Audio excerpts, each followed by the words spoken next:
the other side of the coin. You now have 3 minutes. You may begin after the bell rings. Good morning, everyone. I'm sure all of you here have seen a coin. But how many of you have actually looked at a coin in detail past the denomination? Many of you look at the value, but how many of you flip back to see the other, often neglected side? Unless you look, how will you know whether it's a bohemia or a queen that lies on the other side?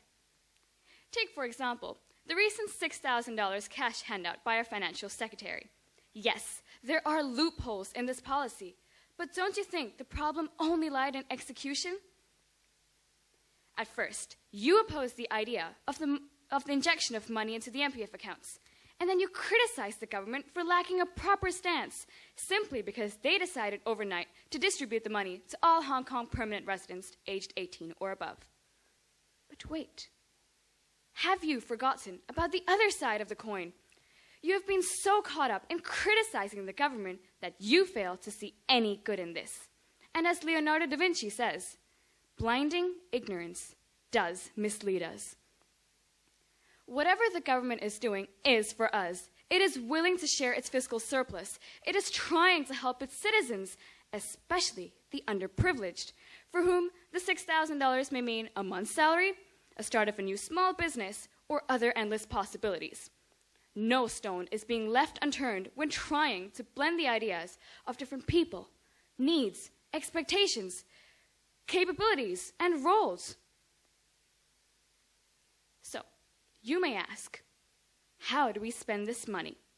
I say, invest a fraction of the $6,000. Use the remaining to help the people on the other side of the coin. Don't get what I mean?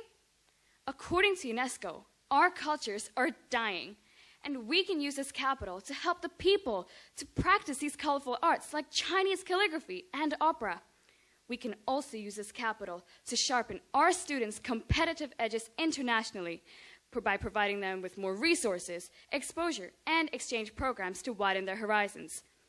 So you see, this money, though little, can be used in great ways if we work together to provide everyone with equal opportunities to shine. Therefore, ladies and gentlemen, let us now look at a coin from two sides so that we can create a society where everyone's contribution matters and where everyone can look up with pride and say, "This is my Hong Kong." Thank you. Thank you for your speech. Mr. Seaton will now ask you a question related to your speech. Ms. Ramchandani, thank you very much. You spoke about the Financial Secretary's budget proposal. A situation where, following the initial outcry, the revised proposal involved giving, as you say, $6,000 to every permanent resident in Hong Kong. Now, in most societies, if the government gives $6,000 to people, people throw their hats in the air, are generally very happy. But somehow in Hong Kong, that wasn't the reaction. Why not? Well, I think we know Hong Kong people are known to be a little self-centered, and they prefer using the money for themselves in the first place. And in Hong Kong, we actually got a different response because people wanted more. They wanted more so they could spend more. We know Hong Kong is a really cosmopolitan city, which follows like a lot of consumerism and everything. And in Hong Kong, we see that people, because this is the first time that this policy is going to be implemented in Hong Kong, the people in Hong Kong actually lack the knowledge of how they should spend the money effectively, or they even lack exposure to what other countries are doing because people in Hong Kong are so busy in their lives that they actually don't get time for anything else, especially when it comes to matters related to other countries. That's why. Thank you. Thank you. Ms. Ansu? In the Hong Kong education system, typically the hard sciences or business have been the most popular subjects to study. Why do you think that the humanities, arts, and social sciences have been considered less important, and how do you think that perception can be changed? Hong Kong is a very competitive city, and every parent in this room, I'm sure, must have told their child at some point or another, "Son, daughter, I want you to get into Hong Kong U's medicine, or maybe Hong Kong U's law."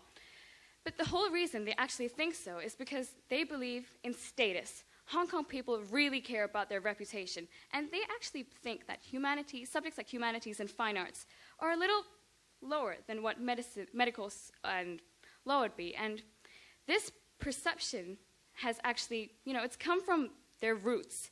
All these years, people believe that it is important to stand high. Hong Kong, being so competitive, always wants to be the best. And this perception should really be changed through education. The government should promote more on the lower side. And I said in my speech, culture is being neglected in Hong Kong. And because culture is neglected, we see that a lot of other things are being neglected, including fine arts. Education is actually the key to success. Thank you. Please take a seat.